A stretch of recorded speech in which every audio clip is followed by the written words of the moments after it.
Olá a todos, vamos dar início a mais uma aula. Eu sou a professora Gisele Palmeira, professora do componente de Biologia. Vamos agora observar a aula de número 9. A gente observa o objeto de conhecimento, saúde e vulnerabilidade das juventudes. E o detalhamento da nossa aula é gravidez, parto e planejamento familiar, sexo, gênero e sexualidade. Então vamos dar início à nossa aula.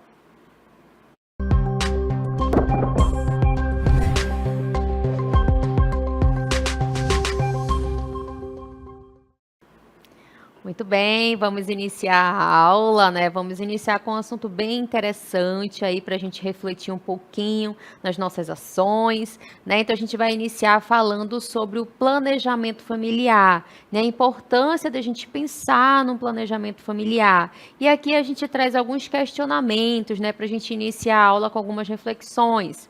Aqui, ó, perguntas que a gente precisa ali realizar para que a gente consiga fazer um planejamento familiar, né? A gente inicia aqui, por exemplo, você quer se casar? Né? Então, esse é um fator importante para a gente começar ali, planejar, né, a construção de uma família. A gente tem mais outra perguntinha aqui, ó. Além de você quer se casar, com quantos anos? Né? É importante a gente saber a idade, o que é que eu quero fazer antes do meu casamento? Será que eu quero finalizar uma faculdade? Será que eu quero passar no concurso? Né? Com quantos anos eu pretendo casar? É uma outra pergunta interessante ali para você refletir. Vamos observar aqui uma outra perguntinha.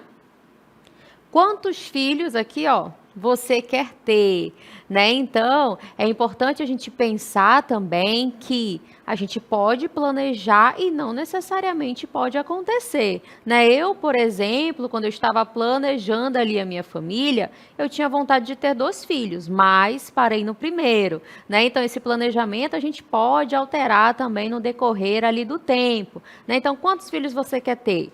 É importante a gente pensar, né, e fazer esse planejamento de acordo com o filho, principalmente a mulher, né, que tem um período ali de gestação, tá certo? Então é importante se ligar também para esses fatores hormonais que acontecem ali no corpo da mulher. Vamos a outra perguntinha aqui importante para a gente. Qual o intervalo entre as gestações? Né? Então, eu pretendo ali ter 3 filhos. Qual o intervalo entre essas gestações? Né? Então, qual é a minha idade também entre essas gestações? Tá certo? Então, a gente observou aqui perguntas relacionadas ali que você pode realizar para pensar sobre esse planejamento familiar.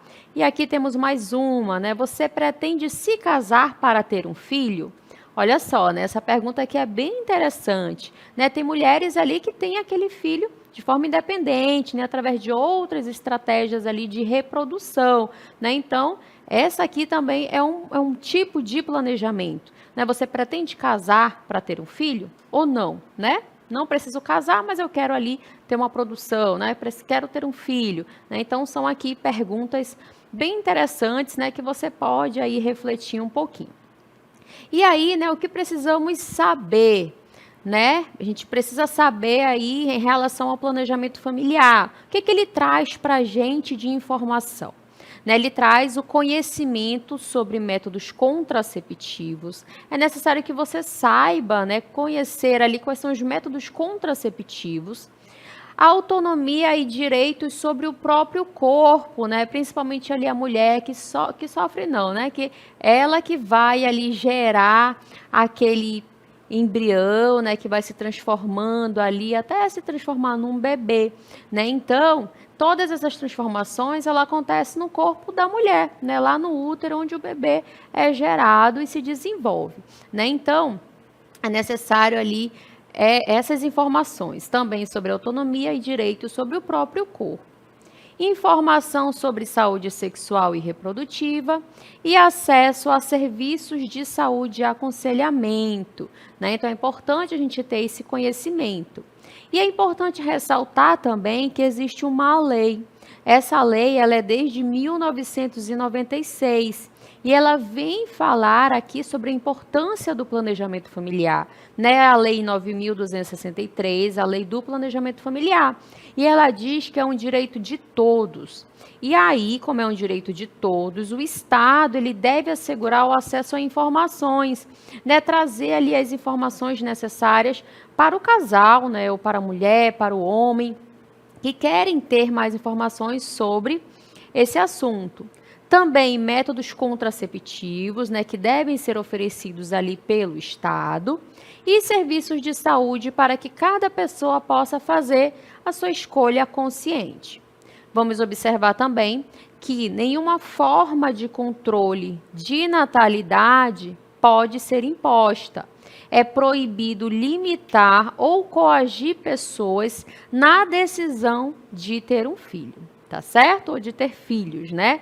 E aí a gente observa ali a imagem, né, de uma família, um casal com 3 filhos, mas a gente sabe que esse planejamento ele é individual, ou é um planejamento de um casal, né? Então é uma conversa ali que a gente pode ter, né, esses pensamentos, essas informações que são importantíssimas, né, conhecer sobre os tipos de métodos contraceptivos que existem também, tá certo? E aí a gente vai observar que o SUS, ele oferece, né, ele deve oferecer ali todos os métodos contraceptivos que são disponíveis. E aí dentro desses métodos a gente tem aí, por exemplo, o uso de camisinhas, né, camisinhas masculina e feminina, pílulas anticoncepcionais, né?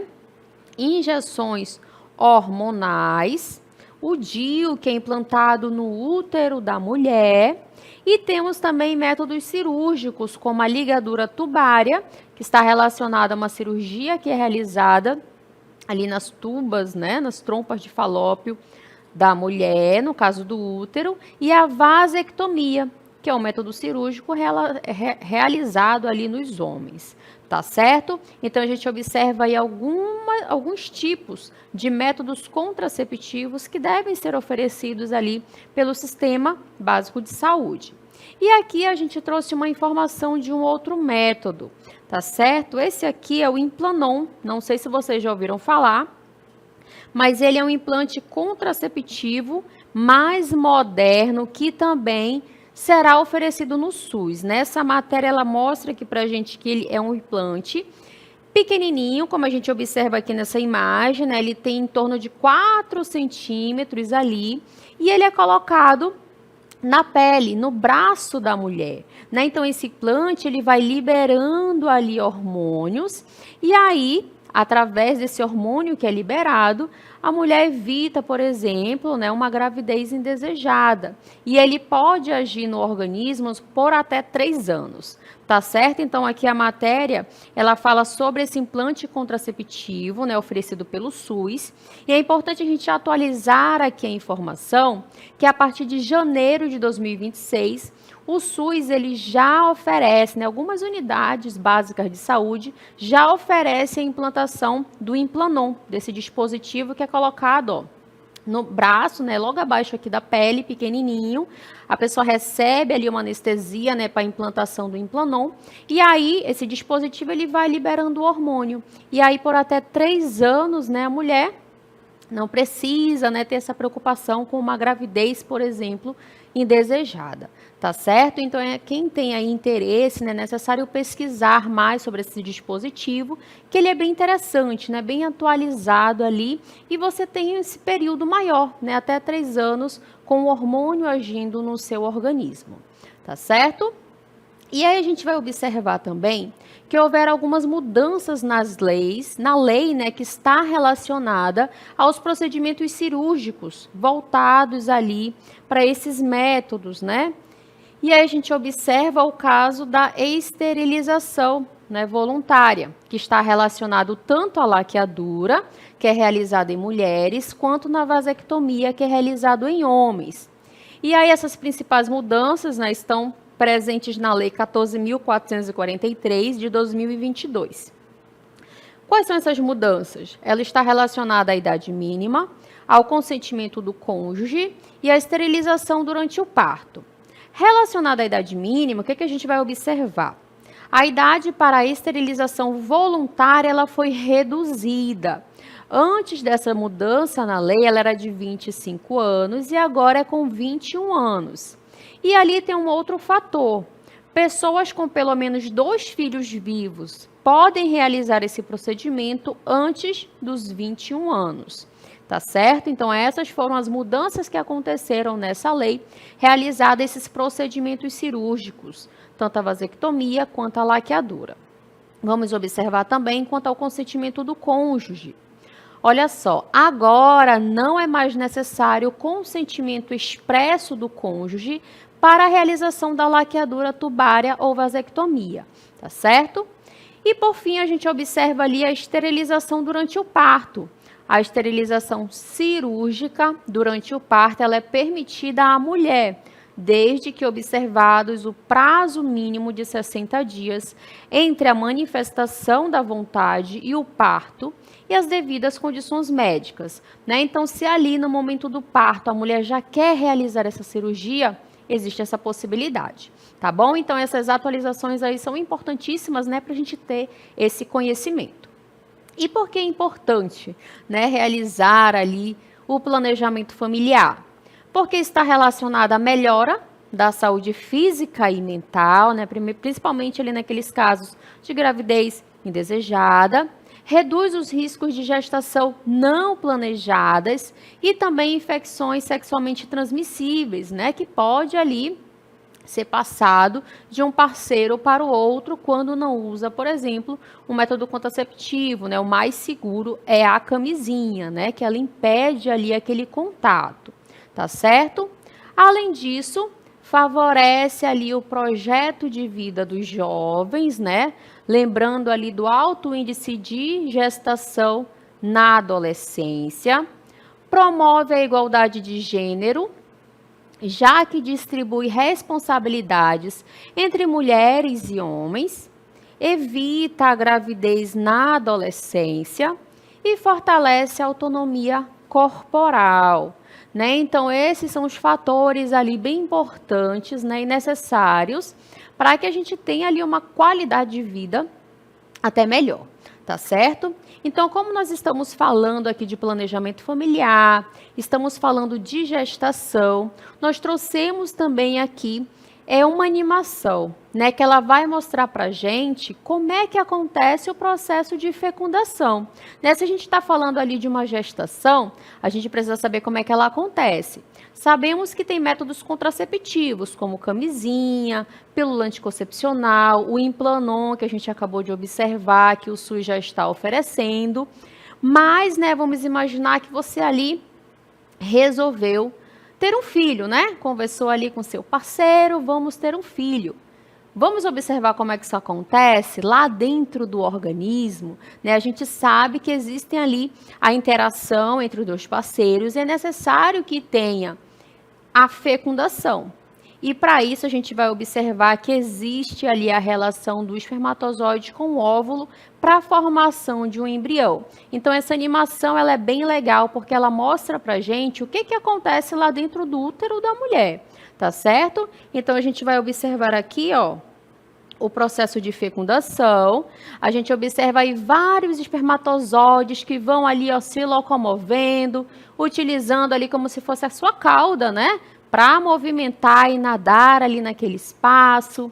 E aí a gente consegue observar o óvulo feminino, né? Então a gente tem aí a membrana do óvulo. Observe que os espermatozoides estão chegando, mas somente um consegue colocar o seu material genético nesse óvulo. E aí nesse momento acontece o processo de fecundação, né? Onde o óvulo e o espermatozoide se juntam.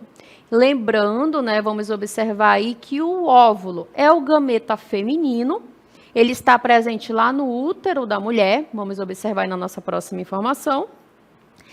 E o espermatozoide é o gameta masculino, né? Então são vários espermatozoides tentando ali, ó, ser o primeiro para chegar naquele óvulo.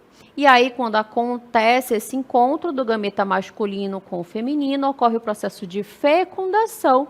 E aí, depois da fecundação, ocorre a formação do zigoto, tá certo? Essa imagem ao lado mostra pra gente essa representação novamente. Gameta feminino é esse maior aí em rosa, né? Como se fosse uma bolinha ali representando esse óvulo. E os espermatozoides são esses outros aí, ó, pequenininhos ao redor, mas somente um vai conseguir ali colocar o seu material genético, tá certo? E aqui a gente observa o processo de desenvolvimento, olha só. Depois que acontece o processo de fecundação, essas células começam a se multiplicar, né? Porque vai gerar o quê? Uma nova vida. Então, ele está aqui, ó, se multiplicando, se desenvolvendo, né? A gente observa aqui a divisão que acontece nesse processo. A gente observa a implantação que acontece lá no endométrio, no útero da mulher. Depois que é implantado, ocorre ali divisões, né, desse material. E aí a gente vai observar que nessas divisões tem o saco gestacional, vai ter ali a bolsa miniótica, né, o desenvolvimento ali daquele embrião, né? Então a gente vai observando essas transformações que acontecem depois que ele é implantado ali no útero, né, na parte do endométrio. Então aí a gente observa, né, a formação desse embrião, tá certo? Então ele vai aí se desenvolvendo, e a gente consegue observar ali algumas características, a formação do coração, cordão umbilical, né, a localização ali do olho, e aí ele vai, né, crescendo e se desenvolvendo, tá certo? E aqui a gente observa a outra representação, né, quando a gente vê aqui, ó, a localização onde ele fica se desenvolvendo dentro do útero da mulher, né? Então aqui é como se ele já estivesse no seu estágio final, né? Só esperando para nascer. E aí, né, quando chega o momento do nascimento, também existe uma escolha, né? Tem um parto normal e tem a cesárea. É claro, tem a opção de escolher, mas às vezes acontece ali algum probleminha, por exemplo, que você precisa fazer uma cesárea, né? Então, depende de cada gestação, né? Cada gestação é muito única, individual, né? Cada mulher passa ali por etapas que são decisivas, né? Então, pode ser um parto normal ou pode ser cesárea. Qual é a diferença? Vamos observar aí que no caso do parto normal, ela ocorre em 3 fases principais, né? Aquelas famosas contrações uterinas. Nessas contrações ocorre o processo de dilatação. E aí, né, essas contrações vão ficando mais intensas e o bebê inicia a descida pelo canal de parto, que é o processo de expulsão do bebê, né? Vai acontecendo a contração, vai dilatando, vai abrindo esse canal e o bebê vai descendo ali, né? E aí a gente tem, por fim, o processo chamado de dequitação, onde a placenta se desprende da parede do útero e é expulsada também pela vagina, tá certo? Além do parto normal, temos a cesárea. A cesárea ela já é um procedimento cirúrgico. Ela é realizada para retirar o bebê através de uma incisão no abdômen e no útero da gestante, né? Então, ela pode ser planejada, né? Eu agendei ali minha cesárea, ou pode ser de emergência, né? Através de algum contexto ali de saúde, né? Ou da mãe ou do bebê, ela pode ser realizada através de uma cirurgia de emergência, tá certo? Então, vimos aí a importância do planejamento familiar, vimos como acontece o processo ali de fecundação, né, com gameta feminino e masculino, vimos aí que existem o parto normal e cesárea nesse processo, e agora a gente trouxe aqui para vocês algumas experiências, né, de professoras e pedagogas aqui do CEMEAM, e aí elas vão falar aí sobre as experiências, né, as experiências relacionadas ao planejamento familiar.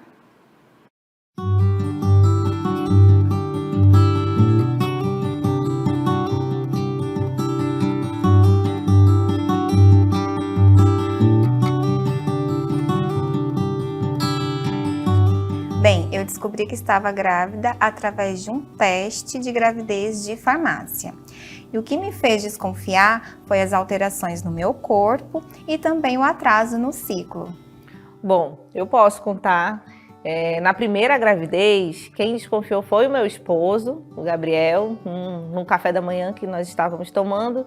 Ele virou do nada e disse: amor, será que você não está grávida? Aí eu fiquei pensando naquilo.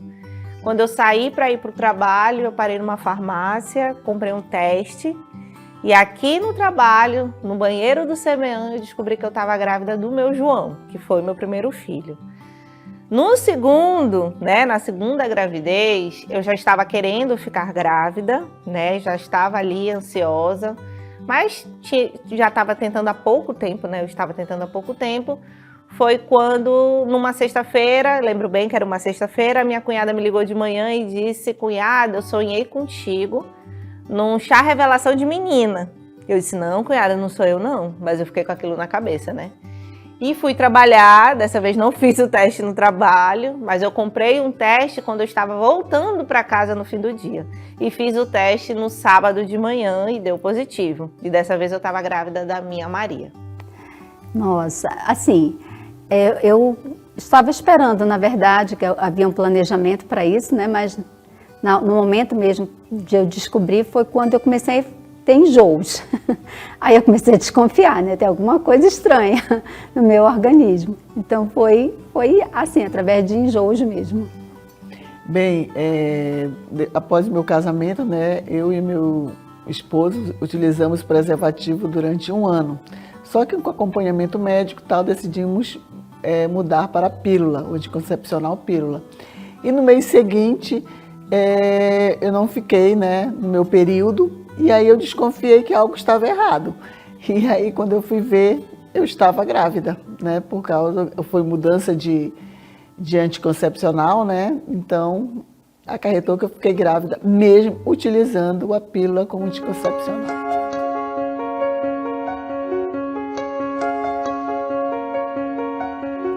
Bem, eu tive os 2 tipos de parto. O parto normal, a minha experiência foi bem dolorosa. E no meu parto cesariana, eu considero um parto mais difícil, por conta de entrar em trabalho de parto e depois, no pós-operatório, de ter que cuidar de mim, do bebê e do meu outro filho que eu já tinha antes. Os 2 partos foram cesárea, né? Foram por escolha mesmo. Eu que escolhi ter esse tipo de parto e foi tudo bem, graças a Deus. Os 2 eu entrei em trabalho de parto, né? Na Maria eu ainda cheguei a escolher uma data, mas eu entrei em trabalho de parto naquela data que foi escolhida, então tudo deu certo. Na verdade, eu tive 2 filhos, né? Então eu tive o primeiro foi parto normal e a segunda filha foi um parto cesariano, mas para falar a verdade, eu preferi o parto normal. Se eu pudesse, eu teria os 2 parto normal. Bem, o meu primeiro filho, o parto foi normal, né? Ele pesou 2,6 kg, era uma criança pequena. E eu sempre falei, né, que se todo parto fosse daquele jeito rápido, e que eu senti dor, contrações, mas que foi um parto tranquilo. E então eu disse que eu ia querer ter outros filhos. E não é bem assim, uma gravidez sempre é diferente da outra. O meu segundo filho, né, já foi um parto mais complicado, eu tive algumas complicações.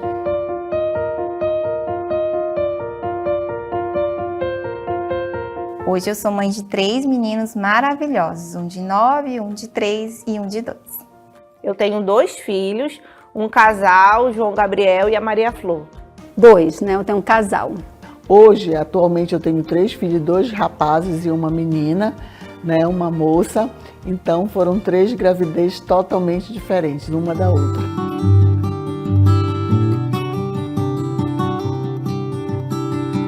Sim, nós fizemos e continuamos, né, fazendo planejamento familiar. Nós planejamos ter 2 filhos e também planejamos o intervalo entre eles. Porém, o terceiro nós não planejamos, mas nós replanejamos e reorganizamos a nossa vida com o terceiro filho, né? Que foi planejado no divino, lá por Deus. E nos reorganizamos em relação a isso. E o planejamento familiar, ele é muito importante e eu considero um dos principais itens o tempo, porque o corpo da mulher ele tem o seu tempo biológico, então é importante organizar toda a nossa vida dentro deste tempo. Sim, foi tudo muito planejado, né? Desde o primeiro filho, quando eu engravidei do João, eu já estava casada há 2 anos, né? Então foi tudo planejadinho. A Maria Flor também, 5 anos depois da primeira gravidez, eu tive a segunda gravidez. E a gente sempre faz esse planejamento sim, tudo certo, um casal, mesmo que a Maria Flor não fosse menina, fosse menino, ia fechar com 2, mas veio um casal, deu tudo certo, graças a Deus. Sim, houve um planejamento, né, para nós definirmos a quantidade de filhos que nós queríamos, então não foi assim por acaso. Houve realmente um planejamento para determinar, né, quantos filhos nós gostaríamos de ter. Bem, o meu processo, né, quando eu casei e conversei com meu marido, a minha intenção era não ter filhos. Porque como eu era órfã, né, fiquei órfã muito cedo, então eu tinha medo de repente acontecesse alguma coisa comigo e eu teria que deixar meus filhos, então eu não queria que passasse. Então foi bem claro que eu não queria ter filhos.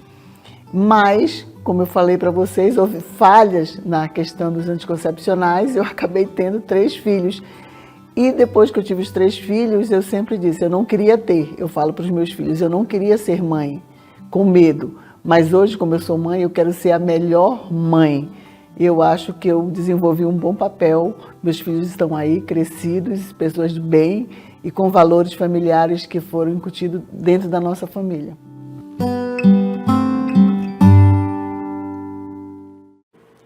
Que lindo, né? 4 relatos aí, 4 experiências diferentes, muito legal, né? Da gente conhecer um pouquinho, né?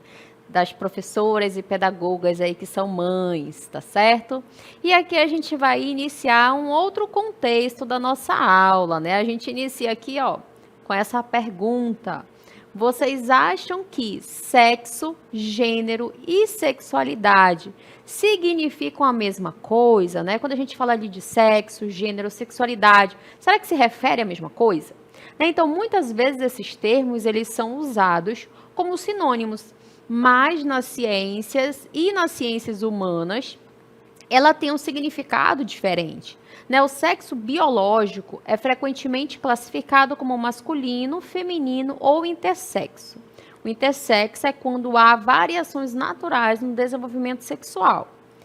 É um conceito, né, o conceito biológico, não define personalidade, interesses, comportamentos ou papéis sociais. Né? Então, a gente vai ver daqui a pouquinho mais sobre esse sexo biológico, né, que é definido ali, por exemplo, através de cromossomos. O gênero, ele já é um conceito social e cultural. E a sexualidade, ela não é apenas sexo. Ela envolve saúde emocional, respeito e decisões responsáveis, tá? Então, existe uma diferença entre esses termos. E a gente vai observar ali sobre o sexo biológico, que ele é determinado por características biológicas, como o próprio nome já traz aí pra gente.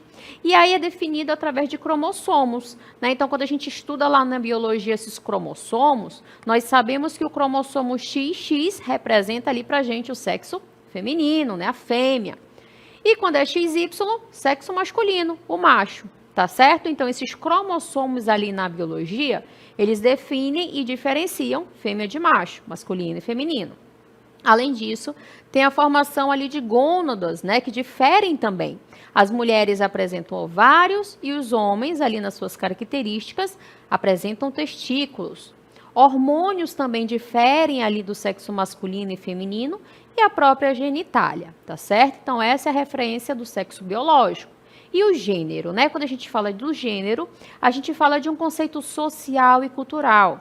Refere-se a papéis, identidades, expressões e expectativas que cada sociedade constrói historicamente para homens, mulheres ou outras identidades. E aí a gente traz alguns conceitos centrais. A identidade de gênero, que é como a pessoa se percebe, homem, mulher, ambos, nenhum ou uma outra identidade. A expressão de gênero é como a pessoa apresenta seu gênero ao mundo. E aí está relacionado com a sua roupa, seu estilo e seu comportamento. Tá certo? E para a gente debater um pouquinho mais sobre esse tema, a gente trouxe aqui algumas situações, né? Então, vamos iniciar observando que brincadeiras não têm gênero. A gente observa na imagem, né, os homens ali no vôlei, as meninas no futsal. Né? E existem outros casos também relacionados a brincadeiras que não é definida por gênero. Né? Por exemplo, crianças ali brincando de carrinho, boneca, casinha, videogame, qualquer criança pode brincar do que quiser, né? A boneca não é só da menina, o menino também pode brincar, a menina pode brincar de carrinho, né? Então são essas relações que a gente quer trazer para vocês. Tá certo? Vamos observar também relacionado às profissões. A profissão, ela não é determinada pelo sexo.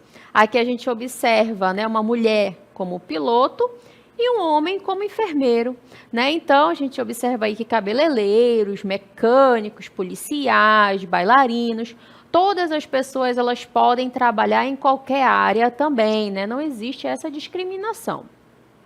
E aí, a gente vai observar também, né, quanto à vestimenta, né? Vestir-se de forma confortável é uma escolha pessoal, não um padrão de gênero. E aqui a gente observa diferentes situações, né? E quando a gente fala de roupa, a gente relata aqui alguns casos, como por exemplo, meninos que usam roupa rosa ou cabelo comprido. Significa que a cor e o comprimento não define ali a masculinidade desse menino. Também, né, o fato do menino ser sensível, que chora e conversa sobre os sentimentos, é super normal e super saudável. É importantíssimo também que a gente consiga ali trazer para esses meninos a importância de falar sobre o que sente. As meninas, quando são mais firmes, gostam de liderar, têm personalidade forte, também é normal. Tá certo? Então, são essas situações aí que a gente observa, relacionada, né, aqui ao gênero. E a sexualidade, vamos observar que ela é um aspecto integral da vida humana, envolvendo ali o afeto, a atração, emoções, relações, orientação sexual, ali relacionada a heterossexual, homossexual ou bissexual, e práticas sexuais responsáveis e saudáveis, tá certo? Então, esses termos ali, eles são diferenciados dessa forma. Espero que vocês tenham compreendido.